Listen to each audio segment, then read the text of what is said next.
Video شروع کرنے سے پہلے میرا آپ سے ایک سوال ہے کہ آپ کتنے سال اس دنیا میں جئیں گے؟ اب آپ یہ کہیں گے کہ یہ کیسا سوال ہے، مجھے کیا معلوم کہ میں کتنے سال جیوں گا؟ ایگزیکٹلی، جب آپ کو معلوم ہی نہیں ہے کہ آپ کے پاس کتنا وقت بچا ہے، آپ کو پتا ہی نہیں ہے کہ اگلے لمحے میں زندہ بھی رہوں گا یا نہیں، تو پھر آپ کیوں بیکار ہی میں اپنا وقت سوشل میڈیا اور اسمارٹ فون میں برباد کر رہے ہیں؟ یا تو آپ کو یہ معلوم ہو کہ ہاں میں نے اس دنیا میں 50 سال جینا ہے اور اب میں 18 سال کا ہوں، اور اگر اگلے 10 سال میں اسمارٹ فون پر گزاروں تو پھر بھی اپنے خوابوں کو پورا کرنے کے لیے میرے پاس 22 سال بچیں گے، لیکن آپ کو یہ معلوم نہیں ہے، تو پھر کیوں آپ اپنے ہی ہاتھوں سے اپنی لائف برباد کر رہے ہو؟ ابھی سب کچھ آپ کے اختیار میں ہے، آپ جو چاہو وہ کام کر سکتے ہو، اگر چاہو تو اسمارٹ فون یوز کر سکتے ہو، اور اگر چاہو تو اپنی اسٹڈی کر سکتے ہو، لیکن مجھے معلوم ہے کہ آپ لوگوں میں سے میجورٹی اپنے اسمارٹ فون کو ہی چوز کرے گی، کیونکہ اب یہ ہماری زندگی کا ایک اہم حصہ بن چکا ہے اور اسے ہم نے ہی یہ اجازت دی ہے۔ پہلے لوگوں کی ضرورت صرف 3 چیزیں ہوتی تھی، روٹی، کپڑا اور مکان، لیکن اب سب سے پہلی ضرورت اسمارٹ فون، دوسری انٹرنیٹ پیکج، اور تیسری، چوتھی اور پانچویں ضرورت روٹی، کپڑا اور مکان ہے۔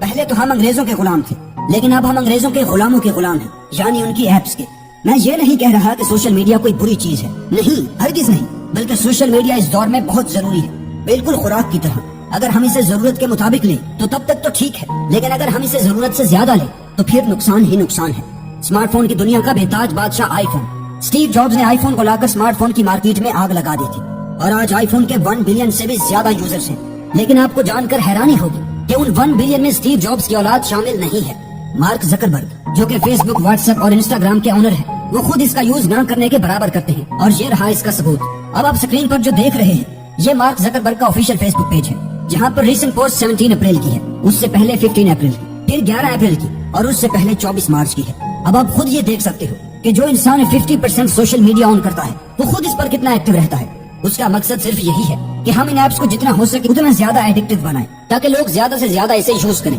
ایک عام انسان 2020 میں 5 سے 6 گھنٹے موبائل کی اسکرین پر لگاتا تھا، لیکن اب یہ نمبر بڑھ کر 7 سے 8 گھنٹے ہو گیا ہے، اور ایڈکٹیو یوزرز کی اسکرین ٹائم 10 سے 12 گھنٹے ہے، یعنی آدھا دن وہ اپنے اسمارٹ فون کی اسکرین پر گزار دیتے ہیں۔ اس سے ثابت ہوتا ہے کہ ان سوشل میڈیا والوں نے آپ کو کنٹرول کرنا سیکھ لیا ہے، ان کو پتا ہے کہ آپ کی دکھتی رگ کون سی ہے اور وہ وہیں پر ہاتھ رکھتے ہیں، اور یہ ایسی ایڈکشن ہے جس کے بارے میں نہ گورنمنٹ کچھ کر سکتی ہے اور نہ ہی کوئی اور، سب کچھ آپ کو خود کرنا ہوگا، اس سے آپ کو خود نکلنا ہوگا، ورنہ آپ کی زندگی برباد ہوتی چلی جائے گی۔ یہ آپ ہی ڈیسائیڈ کرو گے کہ آپ کون سی چیز چوز کرو گے، اسمارٹ فون یا پھر کوئی اور یوزفل کام۔ اسمارٹ فون ایڈکشن سے نکلنے پر میں نے کچھ ریسرچ کی کہ جس سے میں نے یہ 4 پوائنٹس نکالے ہیں جو آپ کو اس ایڈکشن سے دور جانے میں مدد دیں گے۔ نمبر 1 ہے set boundaries and track usage. سب سے پہلے آپ کو باؤنڈری سیٹ کرنی ہے کہ کتنا ٹائم میں نے سونا ہے، کتنا ٹائم میں نے اسٹڈی کو دینا ہے، اور کتنا ٹائم اپنے اسمارٹ فون کو دینا ہے۔ باؤنڈری سیٹ کرنے کے بعد جب آپ اپنا موبائل چلانے لگے، اور مثال کے طور پر آپ نے باؤنڈری سیٹ کی ہے 2 گھنٹے کی، تو 2 گھنٹے موبائل کو یوز کرنے کے لیے سب سے پہلے آپ اپنا الارم لگا لیں، تاکہ جیسے ہی آپ کے 2 گھنٹے مکمل ہوں تو آپ کو معلوم ہو جائے، اور ان کے پورے ہوتے ہی آپ کو اسی وقت موبائل چھوڑ دینا ہے۔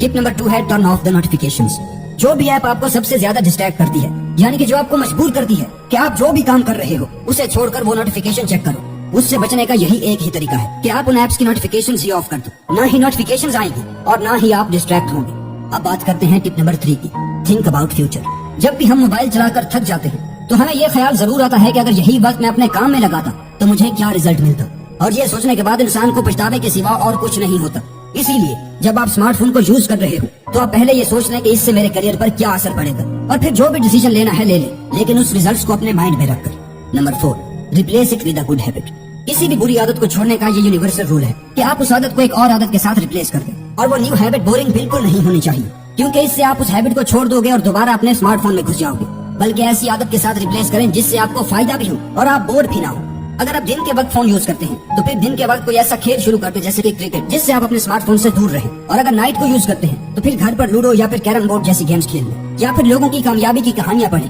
جس سے آپ کو موٹیویشن بھی ملے گی اور آپ موبائل سے بھی دور رہیں گے۔ آئی ہوپ کہ آج کی یہ ویڈیو آپ کو پسند آئی ہوگی۔ اپنا خیال رکھیے گا اور اپنے پیاروں کا بھی۔ انشاءاللہ ملتے ہیں نیکسٹ ویڈیو میں، تب تک کے لیے اللہ حافظ۔